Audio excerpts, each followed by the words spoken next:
occurs to me right before I stand up here. Probably none of you know what that means. So, thank you so much for being here tonight. This very special lecture, France 2021, or Why I Love the Frogs. Some people know how to do a pandemic just right. Last year, while we were quarantined at home, watching Tiger King for the 13th time, praying that Stranger Things would come back, Connie Weinzapfel was living her best life in France. Tonight she's here to share the culture, the sights, the museums, and a little bit of the food, I think. So it's my extreme pleasure to welcome WMI trustee and treasurer, Connie Weinzapfel.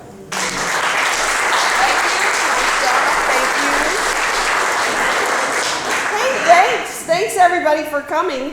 So, why I love the frogs. So some people, someone warned me, I think Tom Straw said, you know, that could be thought to be derogatory. And I said, well, yeah, I know.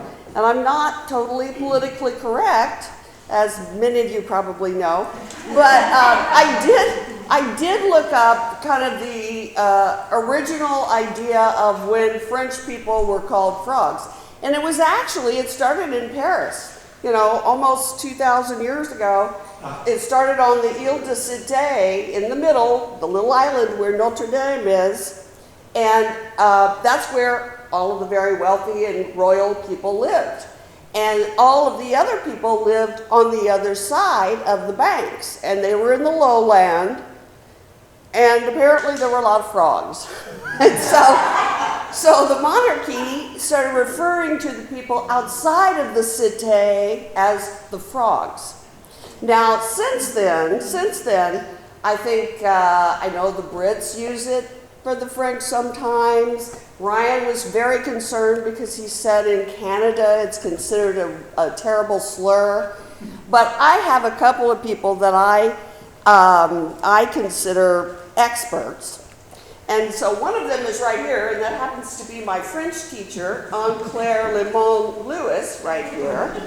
And she said, oh, no, it's not a slur. And I also asked my cousin Claude in Alsace, and he said, I don't know that he totally knew what I was saying because I was trying to speak French. And, but he said, oh, no, that's not a problem. So I went with it because I think it's descriptive of my love relationship with France for a long time now. So it was quite a challenge. It was quite a challenge to go, to do all the paperwork, I downloaded so many apps over the last year that, you know, I've put my health information out in the world a million times. And who knows what's going to happen with that, but you know, it was kind of the price for going and the price for coming back. So when you think of Paris, most people just presume that you're going when you're going to France, that you're going to Paris and you're going to be in Paris the whole time. And actually last year, for the first time in many, many years, I did spend some time in Paris. And that's kind of the typical shot right there. That's another kind of typical shot. You can see Mr. Dan Mason there, and he wanted to do the tourist things, and I thought, well, okay, that'll be fun. So we hired this guy in this vintage Citroën to go all around Paris at night. So that's the Arc de Triomphe, and this guy was fantastic. He knew exactly where to pull over. He would grab my phone and pose us and take these pictures. So we have basically the same picture in front of the Louvre, in front of the Eiffel Tower. And I think Dan posted all of them. I don't do that, but I think he did. And this one is for my brother who's in the back. The French have such style. This is a police station in Paris. So I wanted to show you this. My journey in France began many, many years ago. When I went to high school, I had to choose what language I wanted to study. And of course, at that time, we thought, the Weinzapfels thought we were German. And I decided to take French just because. I don't know why, just because I thought it would be interesting. So that's what I did. And then in the early 80s, my first professional job, they sent me to, see if I can make that work. They sent me right here to Basel, Switzerland for a big art show. And that was probably like 1982, something like that. And after I finished doing what I was supposed to be doing over there, I decided to travel a little bit, and I got on a train. And the first stop I came to was a town called Mulhouse, M-U-L-H-O-U-S-E. And I thought, I mean, I have this vivid memory of that town and that name. Well, it's actually Mulhouse. It's not Mulhouse, which I have since found out. But what was even more incredible, my parents went to this area where France and Germany and Switzerland come together in 1988, and they found our relatives who were French, who are French. And when they came here in the 1840s, they were French. So it kind of changed our lives, and in 1991 then, we went to the first family reunion. And my whole family went, and people from all over the country went, and it was an incredible, incredible experience. So most of what I know at that point is right here, right in this area. Beautiful wine area, hills, the Vosges Mountains are in that area. So every 5 years we went to these family reunions. And there's a little town, like I said, about 20 miles from Mulhouse. We're going again, COVID messed that up, but we're going again next year. It'll be the 7th reunion that I've been to. So what I'm going to talk about mainly tonight is the adventure from over here all the way over here. This is where I go every summer, to this little area right here. This is Brittany, which is Celtic. The first time I went here was in 2008.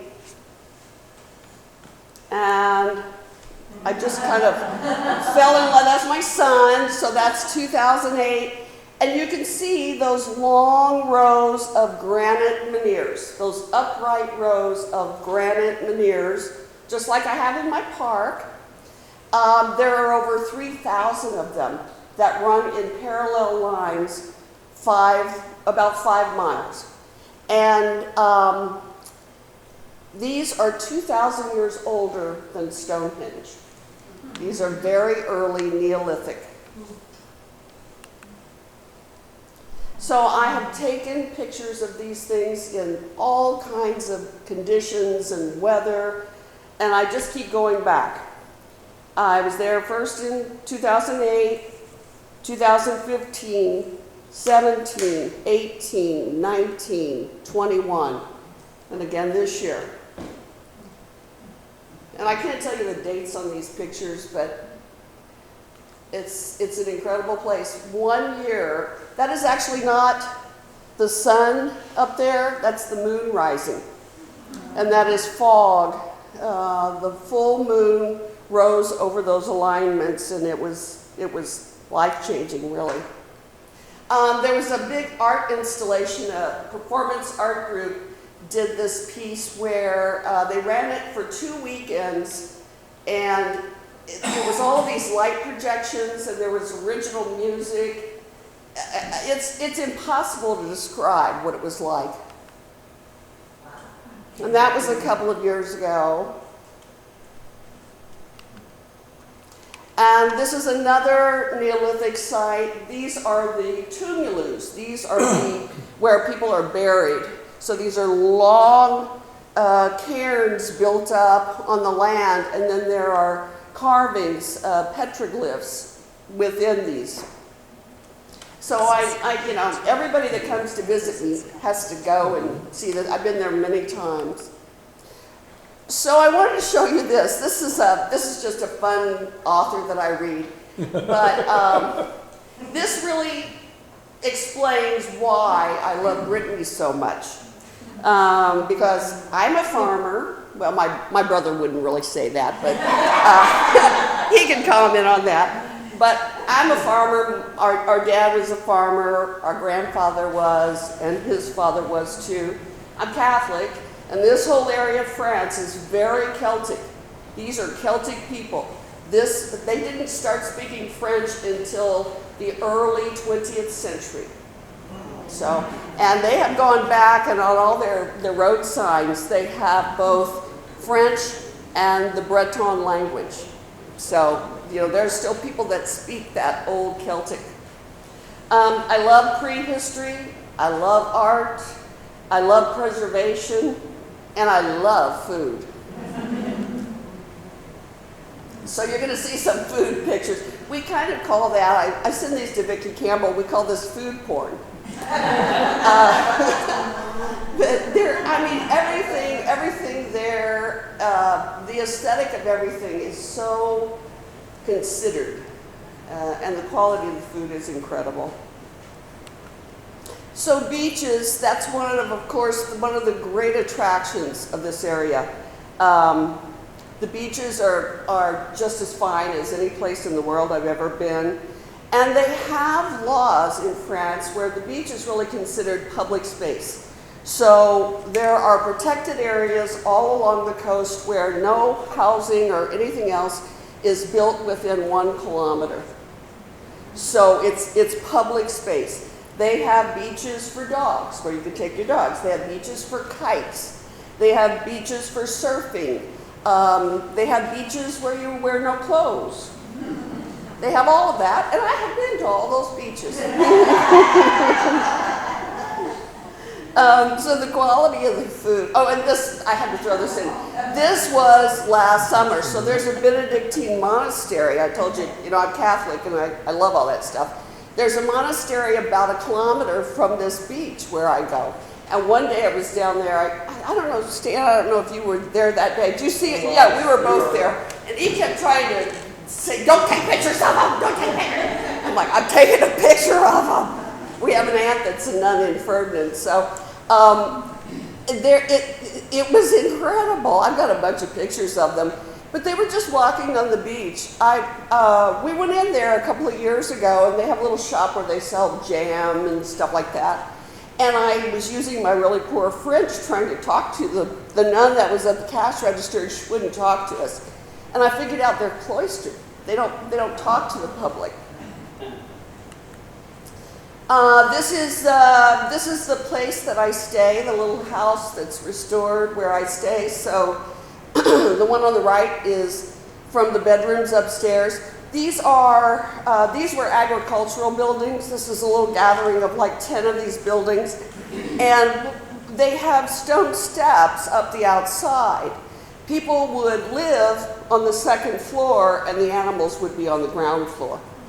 And that's exactly what this is. Are you on the ground floor or the Well, you'll see a couple of pictures here. Hopefully. There. On the right, so that's the ground floor, and then upstairs is 2 bedrooms.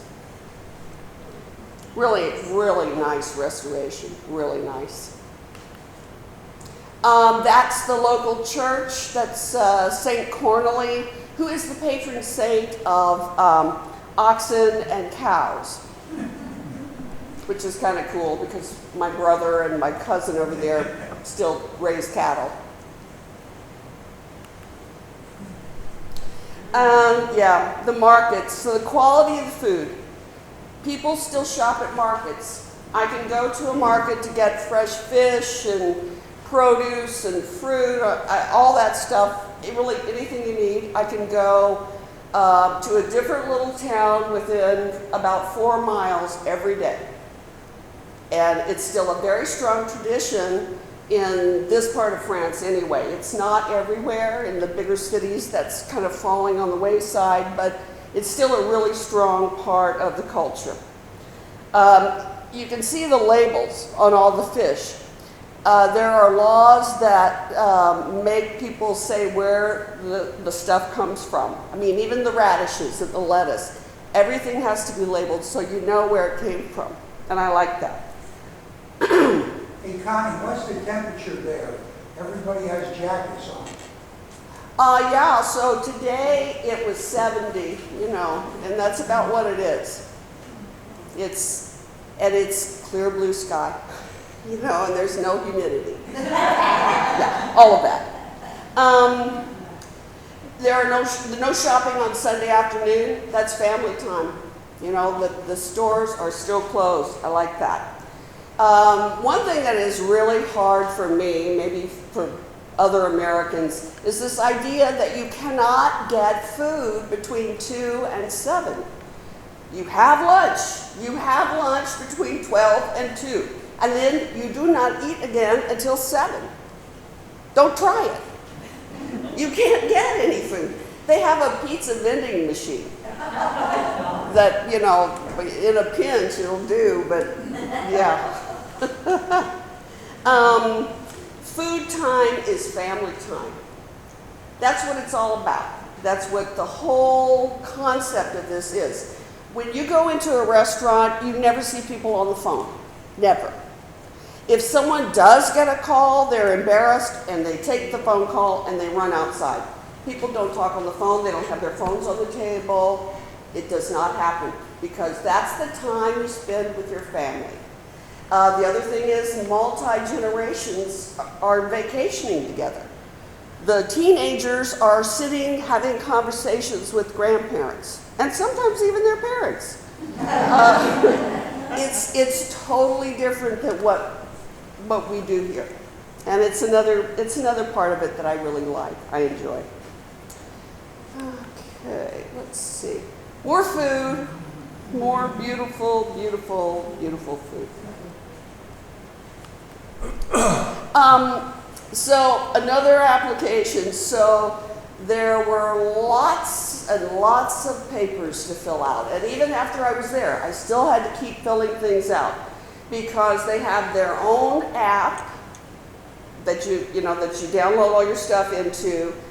And I had all the shots that I needed and I had everything, but at some point they decided you had to figure out a way to get that into their app. And so this was just part of, it seems like every 2 weeks there was another big batch of stuff that I had to do.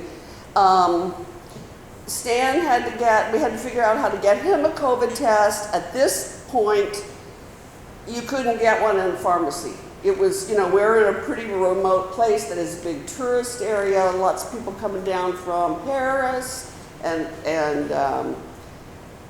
so it was impossible.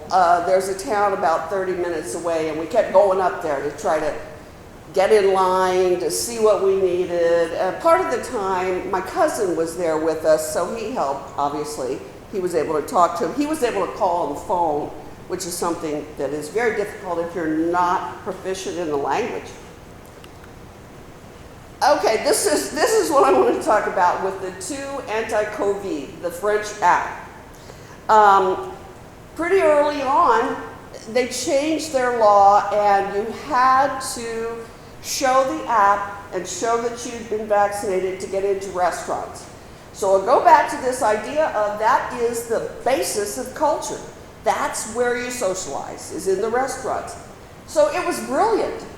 I never saw, in 10 weeks, I never saw one person argue about having to show that app to get a meal, to go into a restaurant. Never. This is the one thing we saw in a city in north of where I am, in Brest, which is a pretty big town. It's a big college town. One day we kind of got in the traffic and there was a protest. This is a protest, which is a very French thing, But the thing was, nobody was yelling. I mean, some people were wearing masks. They were protesting this COVID app that everybody had to have. But it was the most peaceful. It was really just, let's go out and have some fun on a Sunday afternoon and talk to people.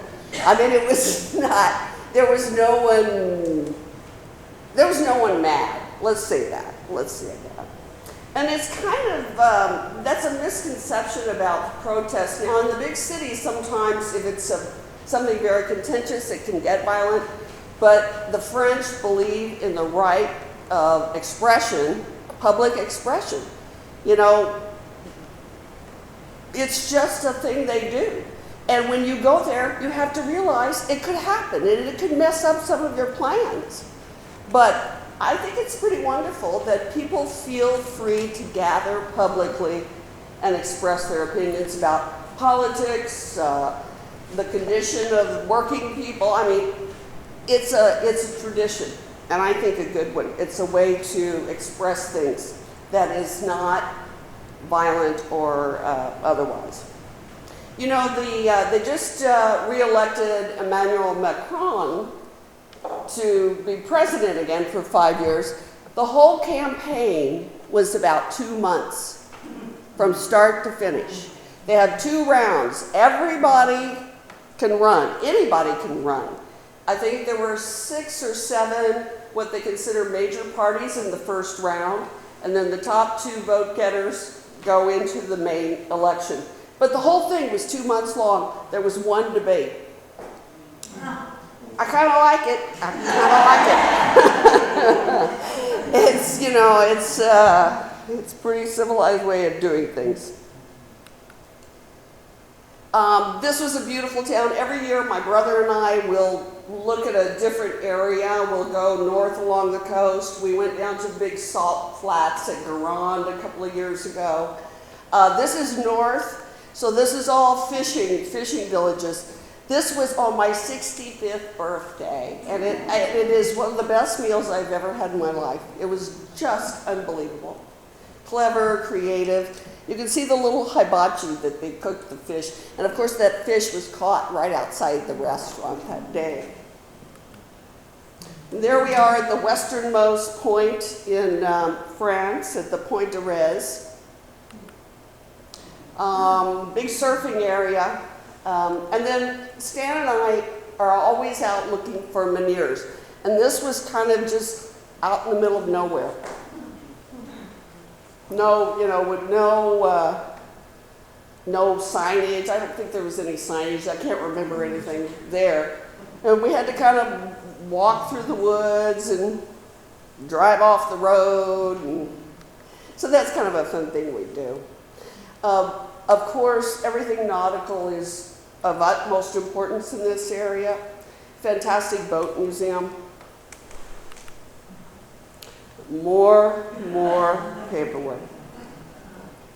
So, in 2019, I plan to do this trip to see Christo wrapping the Arc de Triomphe in Paris.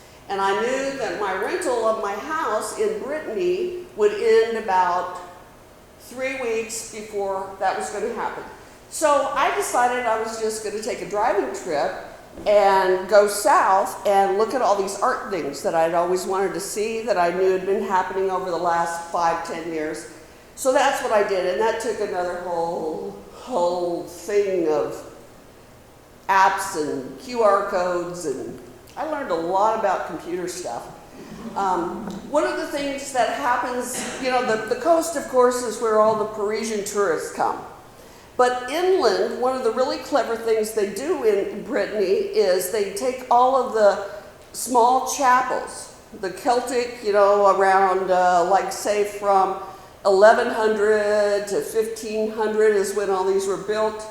And they create these art drives. So you drive through the hills and you look at all these art installations. And they create these routes that you drive on. And I just think it's the most clever thing. It gets people away from the coast into these small towns, spend a little money, bring a little of their Parisian euro into the countryside. It's always really interesting. So on the left you can see one of the installations. On the right, this is the art that was done when the church was built. So this is like 1400, 1350, 1400. These are life-size figures. That is the original paint on that. Ooh, sorry. Beauty is everything. This is kind of a down-in-the-mouth town in one of these little hill areas, but the public beauty, public flowers, public investment in the beauty of a place, it's everywhere. It's literally everywhere.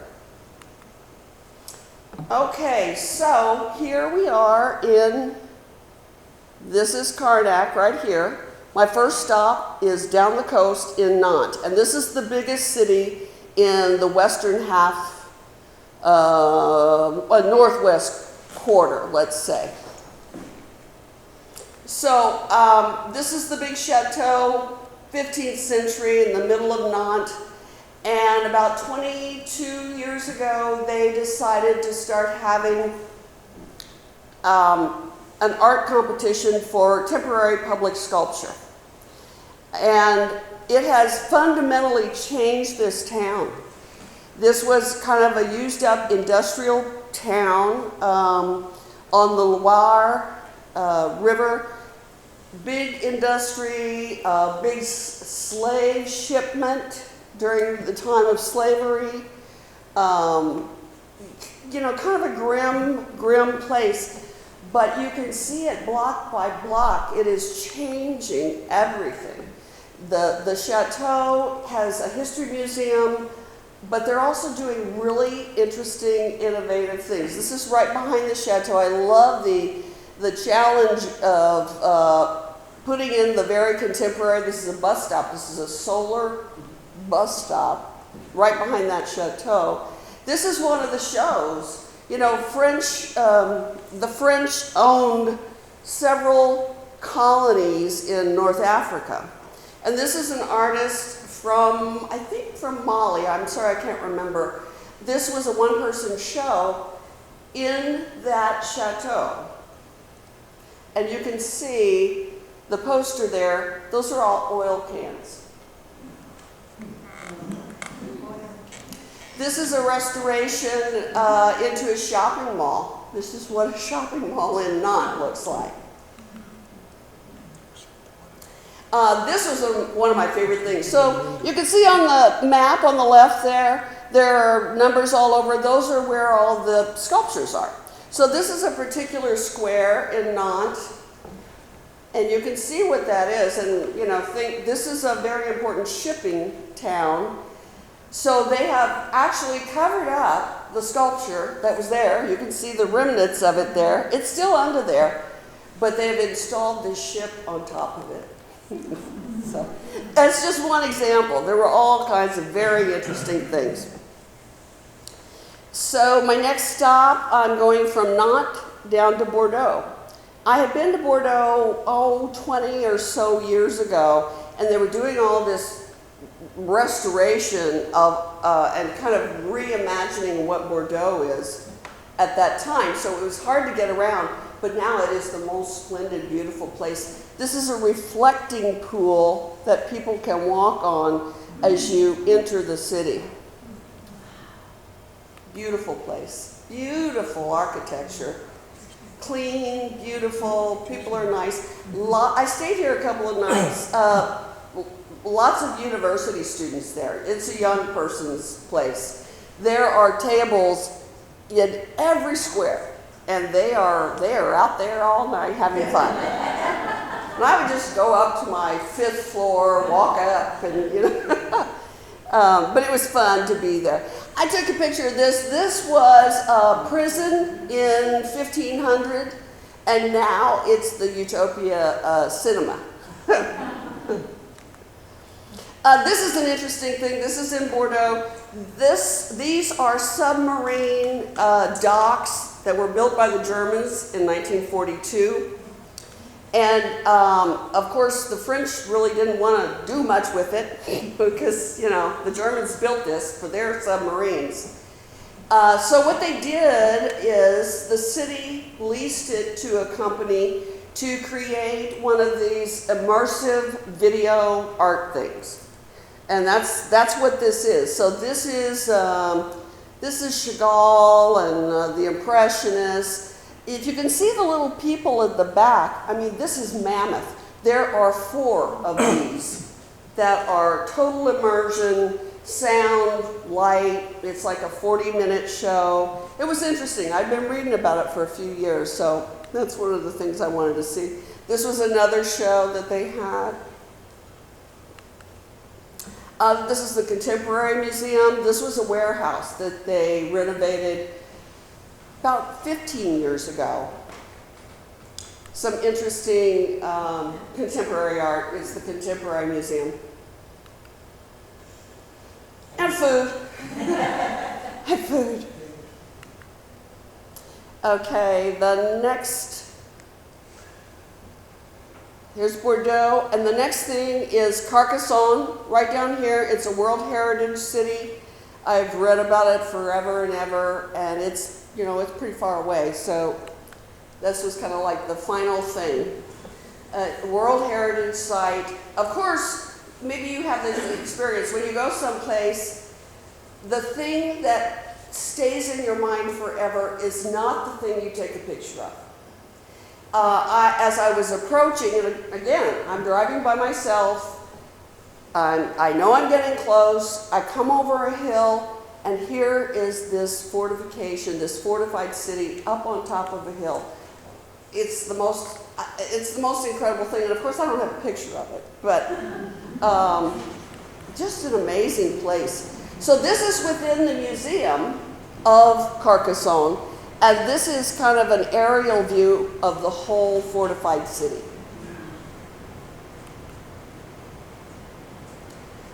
So you walk through about, I would say, a quarter of the whole, all of the original walls of the city are all still there. It's all still there.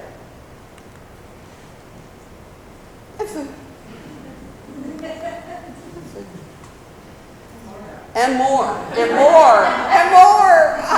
It was just endless. But the thing in the middle is what took me on this journey. That's my ticket to go see the Cristo.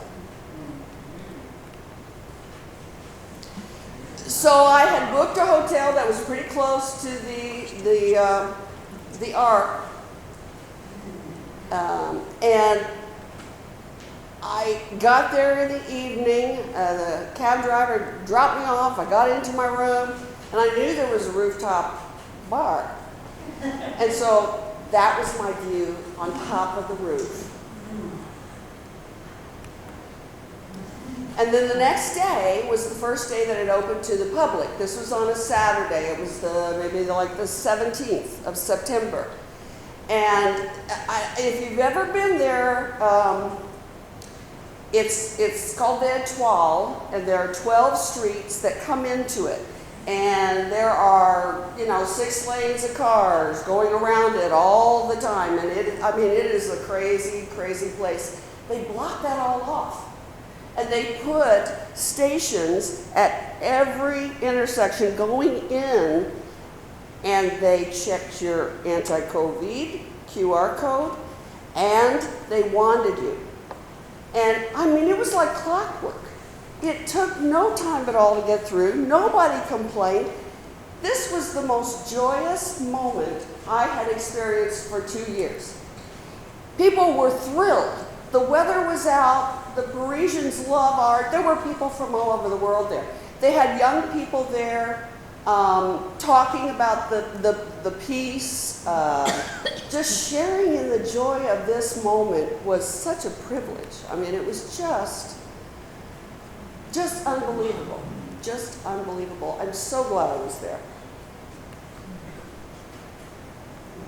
One night I had a ticket to go up on the top, and that's what I did. And you get a sense of what that fabric looked like.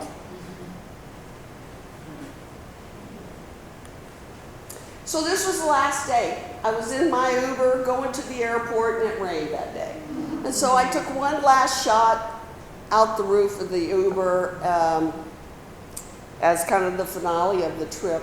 But there was one thing that happened, and I'm going to leave you with this. So on the left is a billboard, and this is right by the Cristo, right by the piece, and it says, "Your daughter, is she arguing with you?" and it says, saltpeter might help. That's on the left. And then on the right it says, your sister suffers from hysteria. Saltpeter treatments might help. So I looked it up on the QR code. It's actually a nightclub. So clever, you know. And then this, you know. And so there are people sitting on benches all around the ark. And I'm on a bench, there's a couple next to me, and all of a sudden we see these three little boys. And I kind of looked, and I looked at them, and he laughed, and I laughed. And the father of one of these kids saw us, heard us laugh, I guess, and he looked at us, and he went, and so thank you for letting me share my travel log. That's why I love the frogs.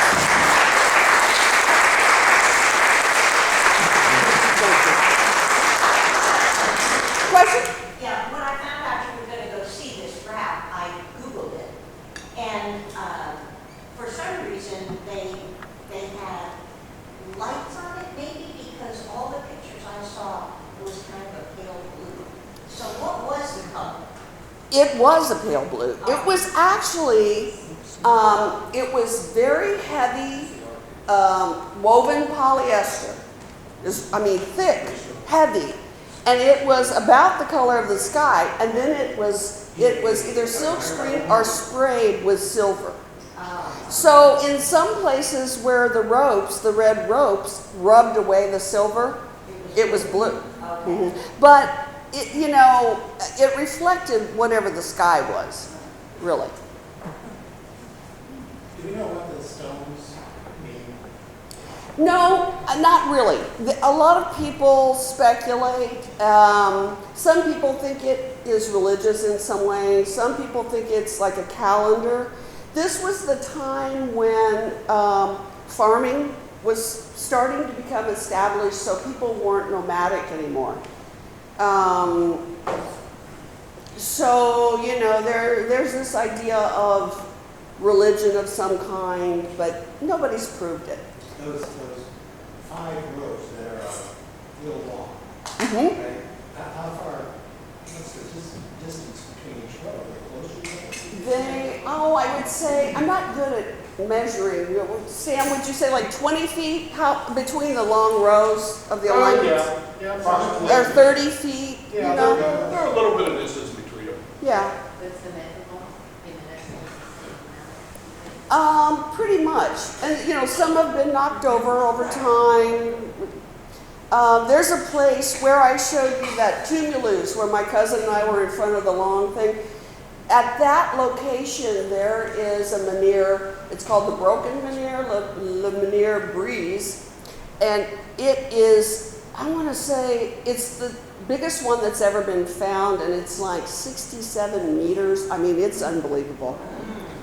It's broken into 3 pieces right next to it. And they're all granite. They're all granite because that's what the stone is. And, Yeah. and that's where, is that stone indigenous to that area? Yes. All of the coast, that's all granite. So. One of the things that I think is really cool about France is that they really take that prehistory seriously. The cave paintings, Oh yeah. and then the stones, keeping things, not plowing over them, or not tearing them down, or Right. really limiting how many people can come in and breathe on these, Yeah. prehistoric cave art. Well, there are a few reasons. I always kind of joke. I always say, in France, the farmers go to the museums. Everybody cares about the culture.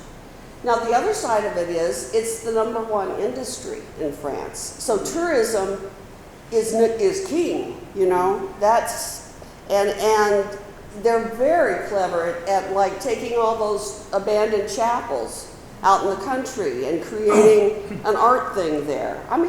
It's the coolest thing. And it's not like they're investing thousands and thousands of dollars in it. There are artists that vie for this every year. So they're very clever at that. During COVID, did the French government invest in people programs, economic. Yeah, they did. There was special money, particularly for tourism and cultural tourism.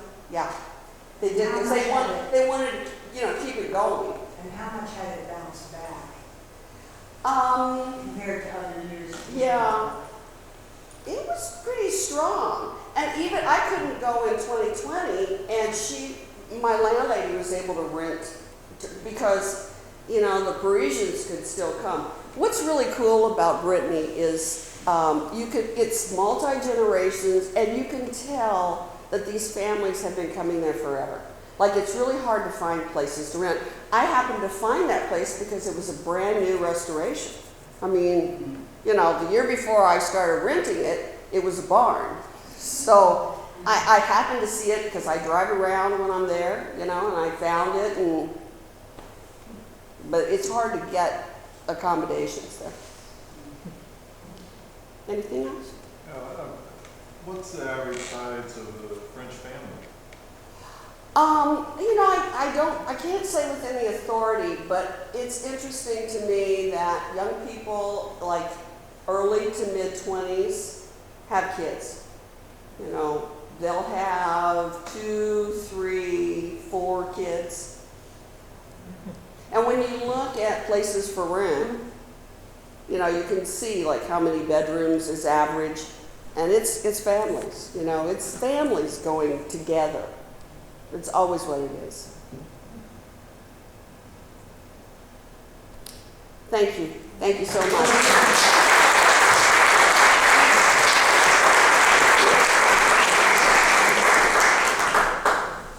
Thank you so much for being here tonight, Connie.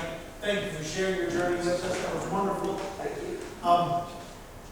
Book sale this weekend, Friends of the Working Men's Institute, right here in this room. So the next 24 hours, this room's going to go a major transformation. Come turn out for that Saturday and Sunday. Help the friends out, which helps the Working Men's Institute. Our very next lecture is going to be Wednesday, June 29th, 6:30, right here. We go back to the Know Your Community series. Amy Cook from the Ford Home is going to be here. So please put that on your schedule and give Amy a big WMI welcome here at the end of the month. So thank you again so much for coming out. One more time for Connie, please.